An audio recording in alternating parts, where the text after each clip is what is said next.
أعوذ بالله من الشيطان الرجيم بسم الله الرحمن الرحيم.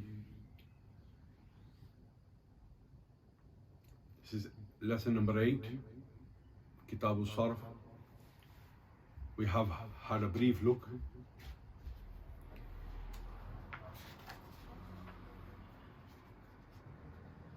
throughout some of the technical terms, some of the definitions,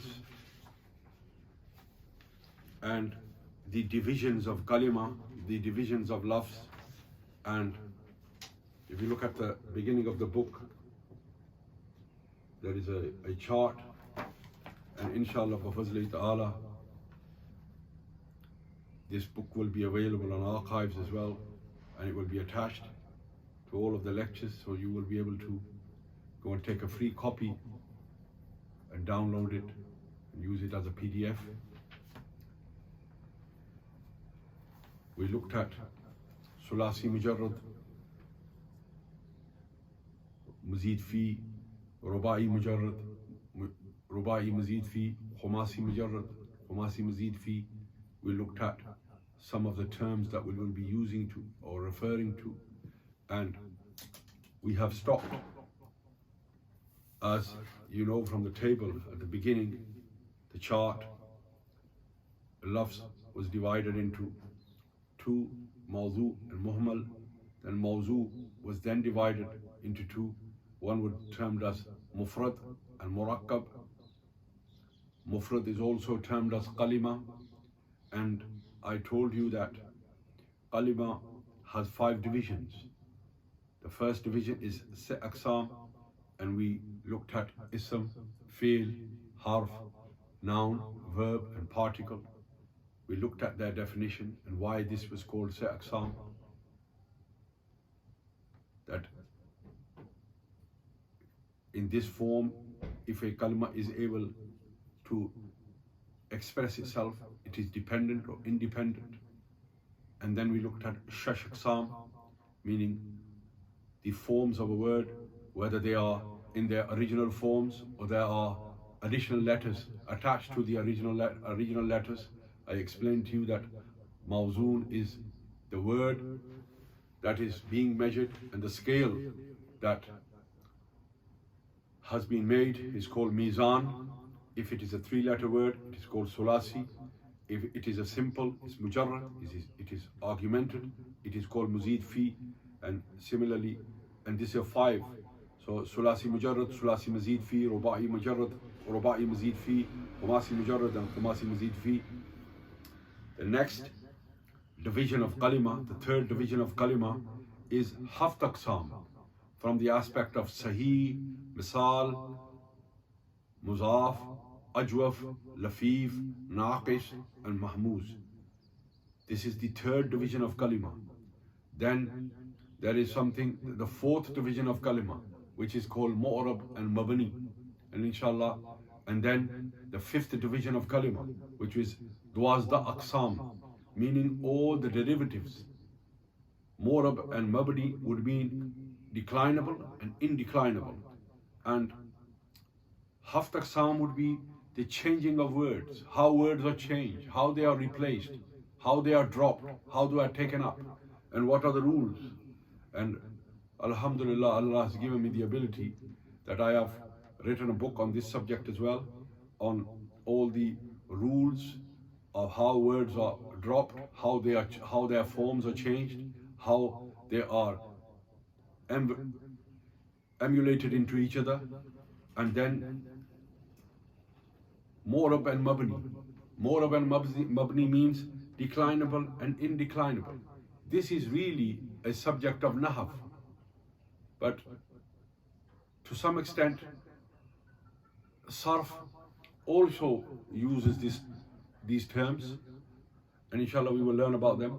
Then duwazda aqsam means the 12 derivatives, 12 words, kalimas, that are verbs and nouns that are derived from one masdar, which means the root word. And whatever is derived, there is 12 types of derivatives, and inshallah we will discuss them as well. But for this moment in time, we are going to discuss verbs in the first category, the first division of kalima, which is se aqsam in your chart. And the se aqsam consists of ism, fi'l, and harf. Ism would mean a noun, fi'l would mean a verb, and harf would mean a particle. And the reason we are starting with verbs is because, you see, the meaning of sarf is to change from one form to another. The most change that appears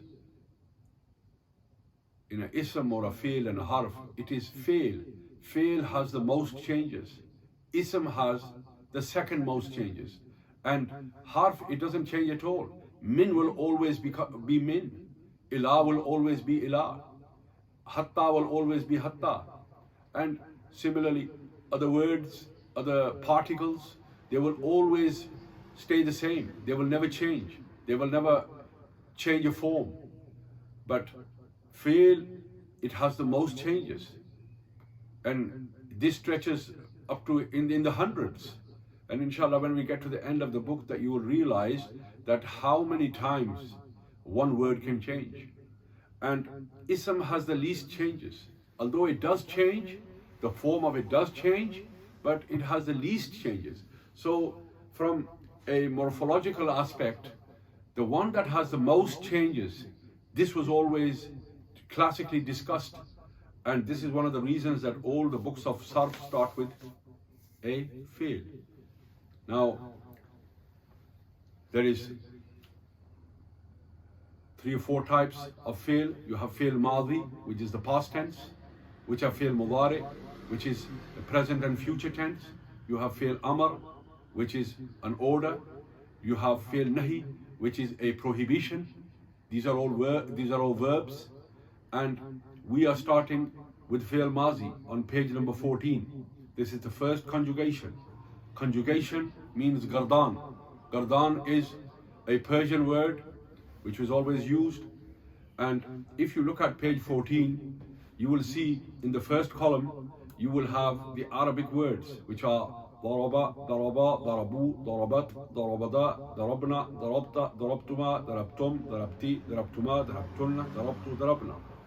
You will be expected to memorize this by heart, like times tables. The better you know your timetables, the better you are at working out maths, sums, calculations. So this is like a timetable. This is a gardan, this is principles. And this should be on the tip of your fingers. You should be able to memorize them without thinking. And so your job would be first to memorize this conjugation, daraba, daraba, darabu, darabat, and this should be done in speed. And then the rest of the 2 columns, which would be the translation. The translation, you will see in my book that it is in Arabic, and the siga, the word is in Arabic. Then you have the translation, which is in Urdu and English. And then you have the siga, the explanation of what daraba is from a morphological aspect. And for example, if you look at page number 14, you see wahid, muzakkar, ghaib. You would understand that wahid, if you look at the terminologies at page number 1, you will realize that wahid would mean one, singular.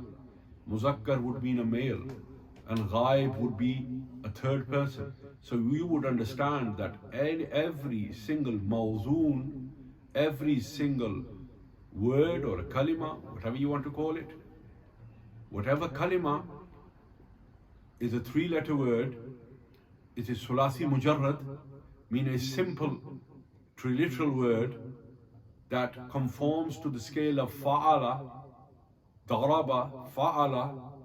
This would be interpreted, and this would mean wahid, muzakkar, ghaib, meaning that this action was done by one person who was a male and who was a third person.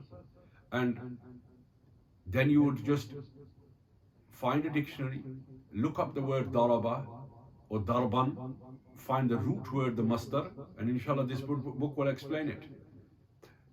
And darban would mean to hit, and you would understand that daraba would mean one man, wahid, man, muzakkar, ghaib, third person, did the action of hitting. So mara us ek mard ne, he hit, meaning one man hit in the past. This would be in the interpretation. But today I'm going to explain to you that all words, we are going to start with fi'l mazi, and mazi is past tense, an action that is happening, that has already happened, and this has 6 divisions, and I have written them behind me on the wall on my whiteboard. And the first one would be fi'l, it would be mazi mutlaq. Mutlaq would mean just a simple mazi, a simple past, a word that explains just simply the past. Then you would have the second one, which would be mazi qareeb, meaning it is the past, but the occurrence of this action has only just taken place a while ago, meaning qareeb, mazi qareeb, very near past. Then you would have mazi ihtamali. Mazi ihtamali means that this action probably took place. So it is still the past tense, meaning it has already happened, but it probably happened. There is doubt within this happening or not happening. Then you have mazi tamannai, meaning that you wished that this would have happened in the past. And ihtamal, tamannai, it is something usually unattainable that you were not able to attain. And then the fifth one would be mazi ba'id, meaning that far past, distant past, something that happened in the distance. And the last and final one would be mazi istimrari. Istimrar would mean continuity. So something that started in the past and it's still happening now, and hopefully it will carry on happening. So there is istimrar, there is continuity in it. So for example, we take breathing. We was breathing in the past, we are still breathing now, but this action started in the past. Okay? And it will inshallah continue. So there is 6 different forms of mazi. On page number 14, I have written all of them on the whiteboard behind me.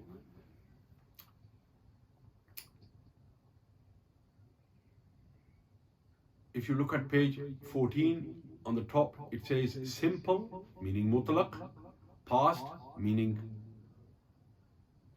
the action has been done, the past tense, perfect. What perfect means is that this action did take place, as opposed to it did not take place. And active would mean that the person,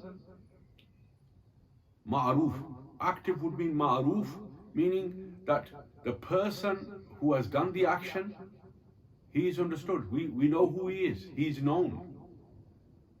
So bahas would mean the subject, fi'l would mean that we know, we are defining it, that what is the title of this conjugation. Bahas would mean the subject, fi'l would mean a verb, so we know that this is a verb. Mazi would mean that we know it's in the past tense, and mutlaq would mean simple, musbat would mean positive, and ma'ruf would mean active. So simple, past, perfect, active, positive verb. And this is the conjugation: daraba, daraba, darabu, darabat, darabata, darabna, darabta, darabtuma, darabtum, darabti, darabtuma, darabtunna, darabtu, darabna. So try to memorize this. And the connecting gardan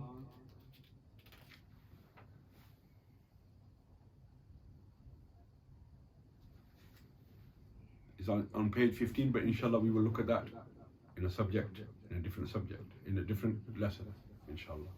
Alhamdulillahi Rabbil Alameen, wassalatu wassalamu ala rasulihi, Muhammadin wa alihi wa ali baytihi wa ashabihi ajma'in, ameen.